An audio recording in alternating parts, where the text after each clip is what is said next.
When the name Douglas Macgregor appears in Western media, analysts tend to pay close attention, not because he's controversial, but because he says what others avoid. Macgregor is more than just a former U.S. Army colonel. He's a strategist who helped shape military thinking in Washington for decades. His view on the war in Ukraine doesn't come from the outside. It comes from deep within the Western military system. And what he said in his most recent post on X truly gives pause. Zelensky is not interested in achieving peace, Macgregor wrote, bluntly, with no qualifiers. That sentence alone is powerful. But what follows digs deeper. The likelihood of any agreement with Russia is extremely low, not because of Russia, but because Zelensky fears peace. He knows that if peace comes, they will find him and possibly kill him. At first glance, it sounds like a bombshell. But when you think about it, it's cold logic. Macgregor isn't being dramatic. He's offering an analysis based on a structure he's studied for years. In Macgregor's view, Zelensky is caught in a strategic deadlock. He has become the face of war, the symbol of resistance. And as history often shows, symbols are rarely welcome in peacetime, especially if the victory never comes. For Zelensky, the worst-case scenario is for the army to return home having achieved nothing. Let that sink in. He's not talking about military failure. He's talking about political collapse.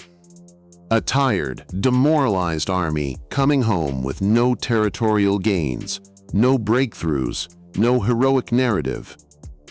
And with that return comes questions. What was all this for? Who is responsible? Who pays the price? Macgregor is clear. That burden falls on Zelensky himself.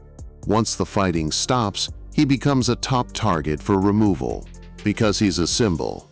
And that makes him a threat to those who need him gone for their own survival. It's a chilling prediction, but not without precedent. History has seen this pattern before. Think Sadat, think Milosevic. Even Churchill was voted out shortly after victory. Peace often demands a new face. In May 2025, the war in Ukraine is largely frozen. After the failed counteroffensives of 2024 and a reinforced Russian defensive line, the front has stalled. Ukraine continues to receive Western aid, but not on the same scale as before. Germany has halted its supply of Taurus missiles. The U.S. has slashed its Ukraine assistance in the 2025 budget. Inside Ukraine, war fatigue is rising. According to recent international polling, nearly 40% of Ukrainians in urban areas now support entering negotiations with Russia at any cost. Against this backdrop, Macgregor's comments don't sound radical. They sound like diagnosis. He isn't advocating for Russia. He's highlighting a disconnect between rhetoric and reality. Everyone knows Ukraine can't win, but no one wants to be the first to say it, he said in a recent interview with Redacted.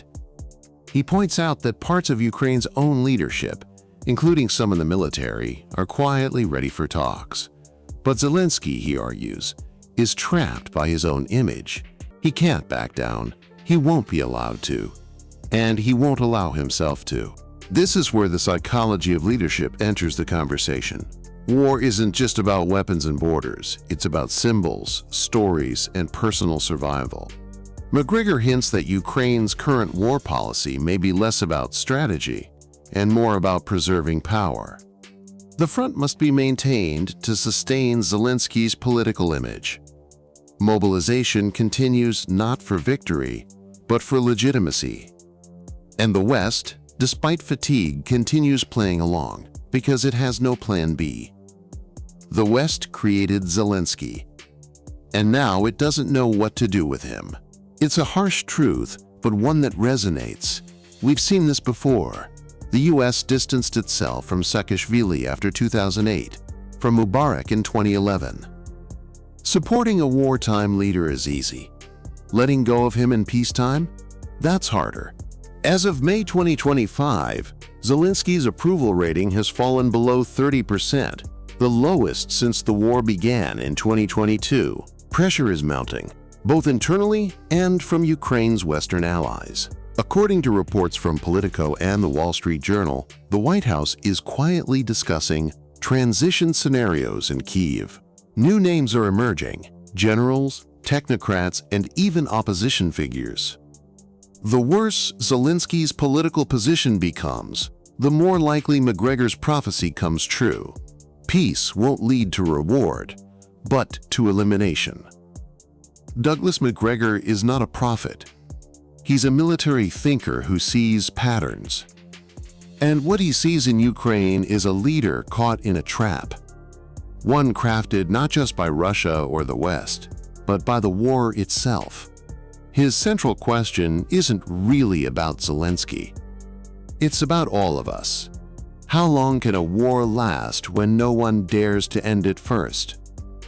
This isn't just a Ukrainian tragedy, or a Russian one, or a Western one. It's a story we've seen many times, where politics demands the continuation of war, and peace becomes the most dangerous option.